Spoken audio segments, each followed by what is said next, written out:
All right, this is Derek Hall with Fitness Volt. And I'm being joined by a young powerlifter with an inspiring story.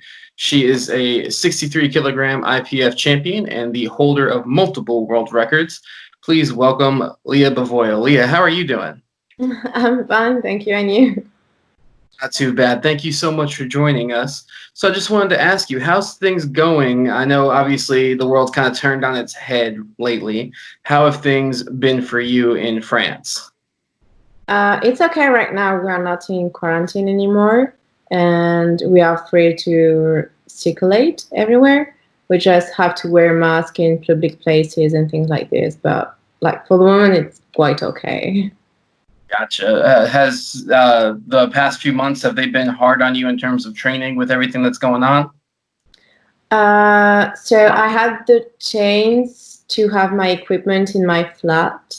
So it was not hard to train. Like I had all the equipment, so I couldn't complain. And the quarantine for me, it was okay. Like I didn't leave it like something very hard or something like this. It was okay. Well, I'm happy to hear that you were able to make it through okay. Now, at this point, you've already got the world record for the squad and for the total in your division. You hit both of those in January. When's the next time we can expect to see you compete? I wish and I hope I will be able to do the Arnold's in December. For the moment, it's still current, but we don't know like if they will delay it or something like cancelled, not delay, cancelled it. So I wish to be able to do it, and if not, well, it's not an official competition, but I will do a meet in France in September if we can do meet again in sports. But normally we can, so in September and December. So is the Arnold, is that just contingent on whether or not you can make it to the event with all the travel restrictions, or is there something else that could prevent you from making it to that show? So if we can't fly in Spain, or if they are quarantined again in Spain or something like this, yes, I won't be able to do it. Or if they just cancel because they're not allowed to do it anymore or something like that. But I Right. hope I would Always like to something do it this tricky. year. Nobody knows what's going on. Now, like I said, you were able to score those world records, but then you managed to push them unofficially in training, both for your squad and for your total. You were just knocking out crazy lifts during quarantine. What are your goals when you compete again in terms of extending those world records? I don't have really goals like I want to do that or to do that. When I'm going on the platform, I just want to do the best I can on the D day because you never know what can happen. But if I'm in a good day, I want to push myself as much as I can. And if I can push the world record squat or the world record total, I would be very happy with that. But you don't have any specific numbers in mind in terms of goals for your lift? Not really. I don't work like that because when you have goals like numbers or things like this, and after you don't do it in competition, even if you had a great competition, you are like, yeah, but I didn't do what I wanted to do, blah blah, and you are kind of disappointed. So I'm not going in competition like, oh, I want to eat that or to eat that. I'm just like, okay, do I feel great? Do I feel bad? And I just adjust. And if I feel great, okay, we just go and I just give everything I can and everything I have on the platform, but with not real numbers in head. And I don't really choose actually the lift.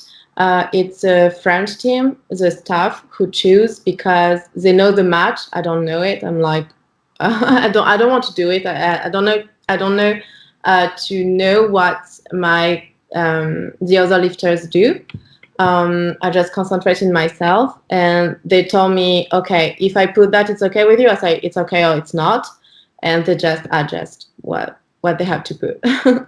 That's interesting. That's a really unique approach to things. Now, what kind of rivals do you feel like you have? Obviously, you've been wiping out most of your competition as of late. Who do you see as a rival when you go to compete? Ravels, Hmm. like my enemy, kind of enemy. Yeah. Synonym. I was not sure to understand the word. Um, I don't see the other competitors like rivals really. Um, for me, I'm just like, okay, I just want to give everything I have on the platform. So if I have a rivals, it's me. It's Okay, fair enough. So what keeps you motivated if you're not setting out specific numeric goals for you to hit? What keeps you driven and hungry and looking for more? to always be better, but not better than someone else, better than I was yesterday, like or the month before. Just keep pushing hard and keep trying to touch the perfection, even if there is no perfection. But like there is always something work you can work on technique, on form, on things like this. So yeah, I just want to be better every day. Awesome. Now, you had mentioned that your training hasn't really taken too much of a hit over the last few months. What does your usual training week look like?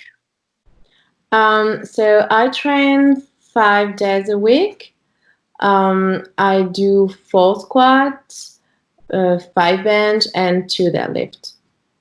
And I Okay. essentially just do competition lift. I don't do very few variation. If I How feel often, I need to.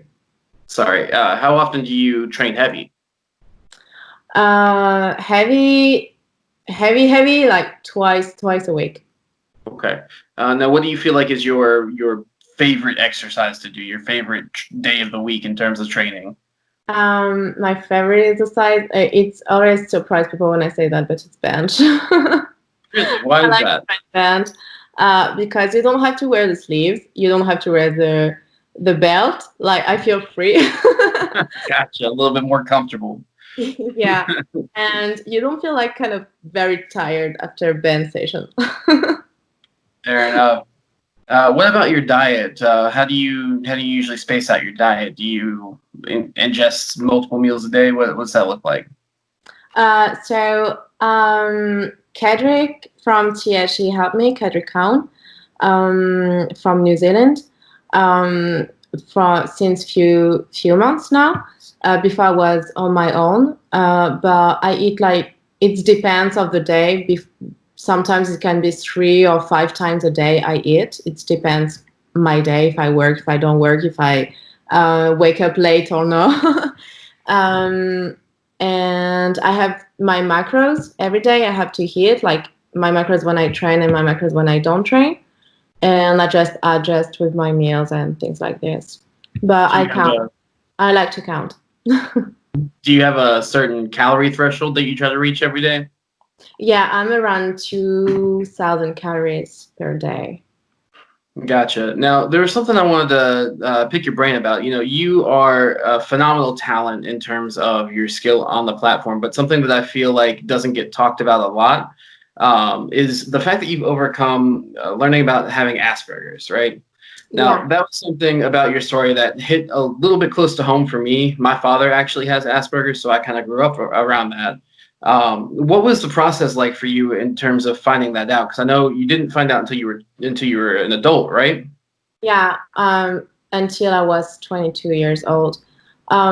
So I always has been followed by therapists since I'm very young, like 4 or 5 years old, because I was able to read and write very early at 3 years old, and I went to school at 4. And normally in France, it's 6 years old when you start school.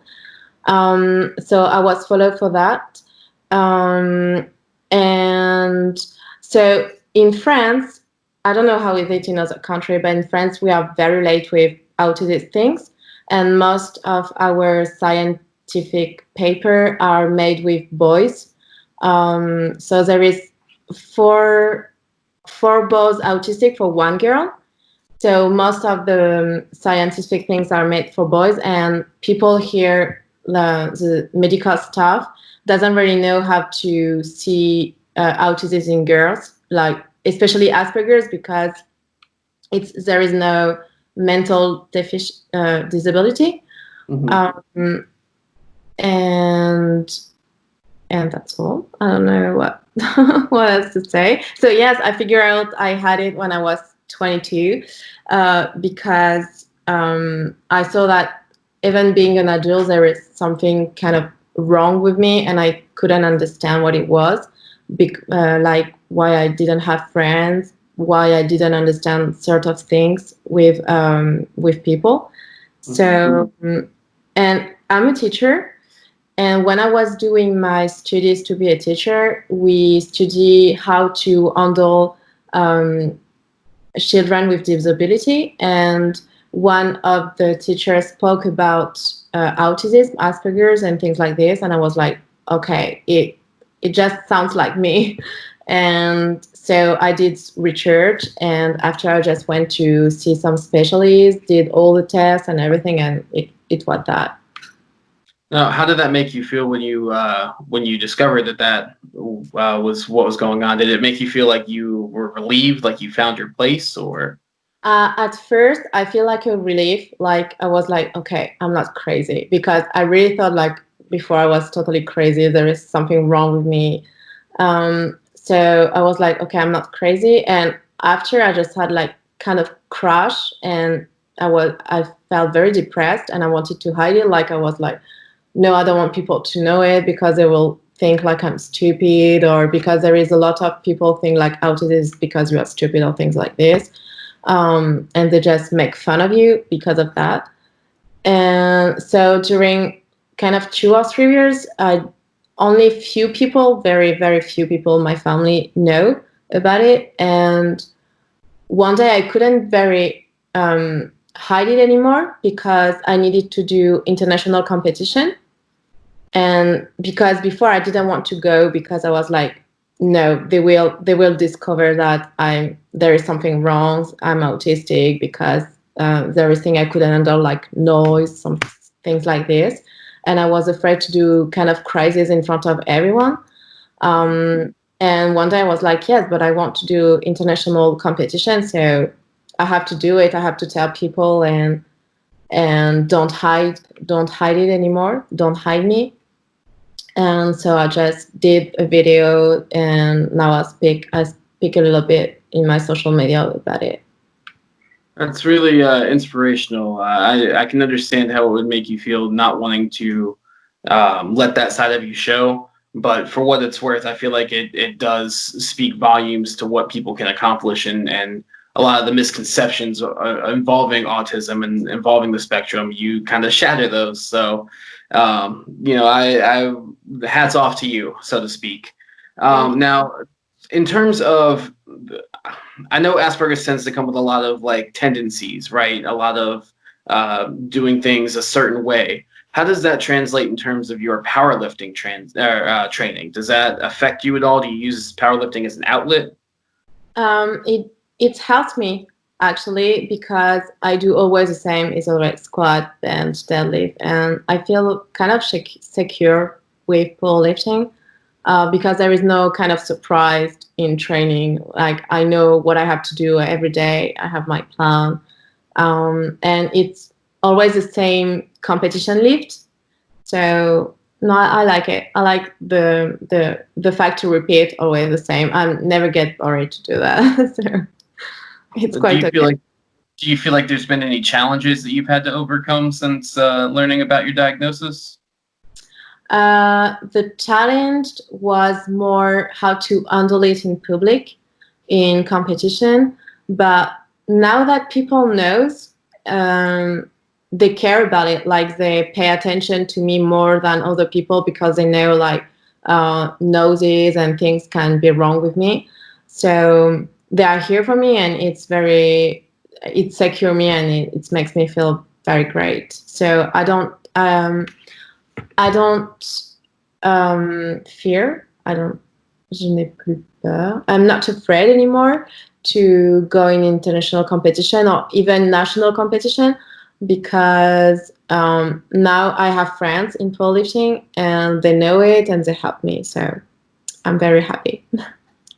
I'm happy to hear that. Now, before I let you go, and again, I really appreciate your time. What is your one message to all your fans who are excited to see you compete?